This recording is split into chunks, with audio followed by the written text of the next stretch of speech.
ওটা এবার দিয়ে গড়িয়ে গড়িয়ে খুলতে হচ্ছে। ওটাই লিক হয়েছে না? ও ওই দেখ ঘষছে মেশিন দিয়ে।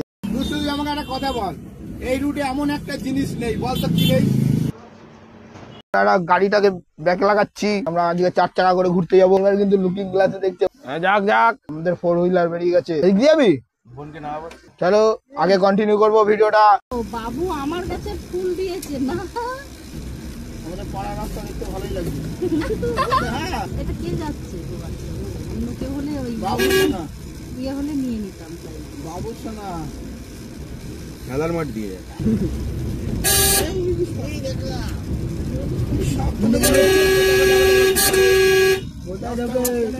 আরে একটা সাইড দিয়ে তো তুলতে হয় নাকি? মাঝখানে কাছে দুষ্টু কালকে 40 ডিগ্রি টেম্পারেচার ছিল, আজকে 42 হবে, আজকে 50 হবে। আরে হাইওয়ে হয়ে যাওয়ার পরে না আরো বেশি তাপ বেড়ে গেছে। সব গাছ লাগানো ছিল না, গাছ তো সব কেটে দিয়েছে। এই আমাদের কত বড় বকুল গাছ ছিল, বিরাট মোটা, হেভি লাগে। এ গেটটা খুলে দে, স্টপেজ এসে গেছে। কিন্তু আটকে নিও। হ্যাঁ এখন যাবো আমরা মোহনপুর, তাই তো? চলো বন্ধুরা, মোহনপুর থেকে ঘুরেই আসা যাক তাহলে। বলো রাস্তায় ম্যাজিক দেখাও। স্কুল টাইমের ভিড় জাগুলি মোড়ে, কোনো একটা সিভিক নেই, কিচ্ছু নেই, যে যার মতন খুশি গাড়ি চালাচ্ছে। হ্যাঁ এদিকে স্কুল টাইম জাগুলি মোড়ের মাথায়, আমরা মোহনপুরে যাচ্ছি। আমরা একটা বড় গাড়ি নিয়ে সকালবেলায় টিফিন খেতে বেরিয়েছি। এই যে বড় গাড়ির ড্রাইভার, প্রচন্ড হাওয়ার গতি।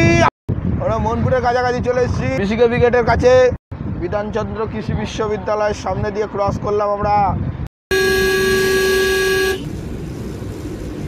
মোহনপুরে চলে এসেছি, মোহনপুর। ইউটার্নটা হবে দেখো।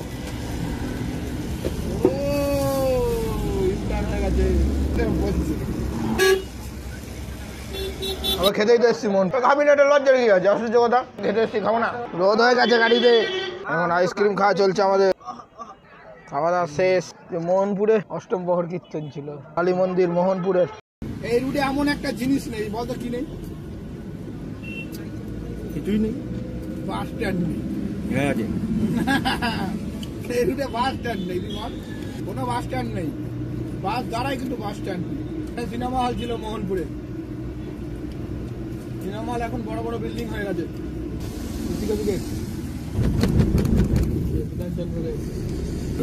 থাকি আমাদের এখানে সবকিছু আছে, আইসার বল, এমস বল, বিসিকেবি বল, কিন্তু কি নেই বলতো? মানুষের কাজই নেই। কিন্তু দাও আছে দারুণ রাস্তা বানিয়ে দেয়। এত ভালো রাস্তা হলে কি হবে? মানুষ নিয়ম মানে না, কিচ্ছু মানে না, নামেই রাস্তা। আমাদের তো হাসপাতাল গেটের এখানে চলেছে, হাসপাতাল গেট। ওই যে কল্যাণী কলকাতা এসছে রে, সার্ভিস রোডে উপর দিয়ে চলে যায় তো? না না না, হ্যাঁ উপর দিয়ে যায়। না না নিচ দিয়ে যায়, নিচ দিয়ে যায়, নিচ দিয়ে যায়। কেন বলতো? এটা হচ্ছে নতুন রাস্তা, বেরিয়ে একদম টচ হয়ে গেছে, গাড়ি কাঁপতে কাঁপতে। আর মাছের আড়তের এখানে এত পরিমাণে ভাঙা চোরা। কোথায় যাবে? চারটে চাকা তুলবো, ব্রেক পাল্টাবো। আমাদের গাড়ির সাইড এটা যশোর রোড। যশোর রোডে গিয়ে মিলেছে জলেশ্বর পার করে ক কিলোমিটার? 2 কিলোমিটার মতো না? এই রাস্তাটা এই দিকটা খারাপ জানিস, হরিণঘাটা পর্যন্ত, কিন্তু তারপর থেকে হেভি রাস্তা। বল কার্তিক, আমরা গেছিলাম না? আমি সেদিনই তো গেছি। রাস্তা যেতে দেখ কি অবস্থা, কাজ হচ্ছে তো রাস্তা, পাইপ বসানো কাজ হচ্ছে, তাই না? হরিণঘাটা রোডে এই সামনে যে বাঁ দিকে গ্যারেজটা দেখা যাচ্ছে, এটা হচ্ছে ভারসালা গ্যারেজ। এটাই আমাদের গাড়ির এখন সার্ভিসিং হবে, লিক হয়ে গেছে। নাম দাও না, টায়ার খুলবে না পাগল। এটা একটা লিক হয়ে গেছে।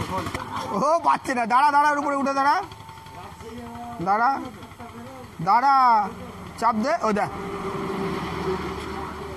হবে না ওর দ্বারা, দুষ্টু তুই চাপ দে। আরে খুলবে না, চাপ দে। এই তো খুলেছে। জগটা লাগিয়ে নে, শুধু ঢেলা দিয়ে রাখ। গাড়ির মালিক মাঝে হাত দিয়ে দেখাচ্ছে, আর ওকে নিয়ে এসে টায়ার খুলতে গ্যারেজে। ও খালাসি বলছে তোকে। গ্যারেজটা অনেক কাজ হয় রাস্তার পাশে। কি স্ক্রু? পাথর ঢুকেছে, দেখেছিস কোথায় কোথায়? মাঝখানে টায়ার লিভার না কি এটা? টায়ার খোলা হচ্ছে, স্ক্রু কেউ কাজ করতে গিয়ে রাস্তায় ফেলেছে আর সেটাই গাড়ির মধ্যে ঢুকে গেছে। হ্যাঁ, কেউ রাস্তাঘাটে কাজ করতে গিয়ে ফেলেছে। এটা এটা গাড়ির স্ক্রু না, এটা দরজার পাল্লাই লাগানো স্ক্রু। হ্যাঁ হ্যাঁ, পুরো ঢুকে গেছে। ঘুরতে বেরিয়ে লিক ঘষছে, মেশিন দিয়ে ঘষছে লিক সারা থেকে। আর আগে হাত দিয়ে ঘষতে হতো, হ্যাঁ মেশিন দিয়ে ঘষে দিয়েছে। 10 মিনিটের কাজ 2 সেকেন্ডে হয়ে গেল। ওই ছোটো পট্টিটার উপরে একটা কাগজ আছে তাই না, ওইটা তুলবে, ব্যাস অপারেশন সাকসেসফুল। টায়ারের আবার কি করবে, এটা দাবি বের করেছে, এবার সাকসেস হবে। এই যে অপারেশনের আরেকটা স্টেপ চলছে, এটা গোল্লা মতন লাগিয়েছে দেখি। এই জন্যই সিওরিটি দিচ্ছে, বলছে আর এখান থেকে হাওয়া বেরিয়ে দেখুক নাকি। এটা তো বেলুনের মতো না, এমনি পয়সা নেবে। ক টাকা খরচা লিক সারাতে? এটাই তো সেফটি বেশি না, ওটা ওটা বেরিয়ে যাবে, এটাই সেফটি বেশি। এবার কমপ্লিট হলো, ব্যাস এখানে লাগিয়ে দেবে আর আমরা বাড়ি চলে যাবো। লাগাচ্ছে মালিক, এটা হচ্ছে গাড়ির মালিক। কর্মচারী বলছে, ওই যে মালিক, তাহলে ওটা এই যে একদিনে 4টে টায়ার খুলেছিলাম দুষ্টু আমরা, ওর লাগিয়েছি আবার আমরা বাড়িতে। রেডি হয়ে গেল, এবার আমরা বাড়ির দিকে যাবো। চ আস্তে আস্তে চ, বাইক আছে। আমরা এবার বাড়ির দিকে যাচ্ছি, হরিণঘাটের রাস্তা দিয়ে সোজা। এই রাস্তাটা যদি হয়ে যেত 4 লেন, তো এই রাস্তাটা প্রত্যেক বছর 2বার করে ভাঙে। বল জলেশ্বরের ওই জায়গাটা তুই বল, ওখানে কোথায় আছে বল জায়গা? ওই যে টার্নিংগুলো যেখানে তোর ওই মানে রাইস মিলগুলো আছে, হরিণঘাটের এই রাস্তাটায় কাজ হচ্ছে। এখানে পাইপ বসানোর কাজ হচ্ছে, গ্যাসের পাইপ বসাচ্ছে। ঘুরলাম, খাওয়া দাওয়া করলাম, তার মধ্যে গাড়িটা লিক হয়ে গেল, গাড়িটা লিক সারালাম। এবার বাড়ির দিকে যাচ্ছি। এ কাকা কি করে এই গরমের মধ্যে? এই সেই যানজট এলাকা, এত ভালো রাস্তা করে দিল, তাও তুই বল জাগুলি মোড়ের মধ্যে কিন্তু জ্যাম কমলো না বল। হ্যাঁ, এটা চওড়া করা দরকার ছিল, কিন্তু এখানে তোর কি বলতো ঠিকঠাক ঠিকঠাক দেখ। এখানে সব অটো টোটো এর ভিতরে, অটো টোটো দুনিয়া এর ভিতরে। দেখ এদিকে অটো টোটো ভর্তি, ওইদিকে অটো টোটো, আর রাস্তা ভেঙে একদম চৌচির হয়ে গেল। হাসপাতাল গেটের কাছে এসে আমাদের ভিডিও আজকে শেষ করে দিলাম। আবার দেখা হবে নেক্সট ভিডিওতে। ততক্ষণ ভালো থাকবেন, খুশিতে থাকবেন, আনন্দে থাকবেন আর ভালোবাসতে থাকবেন।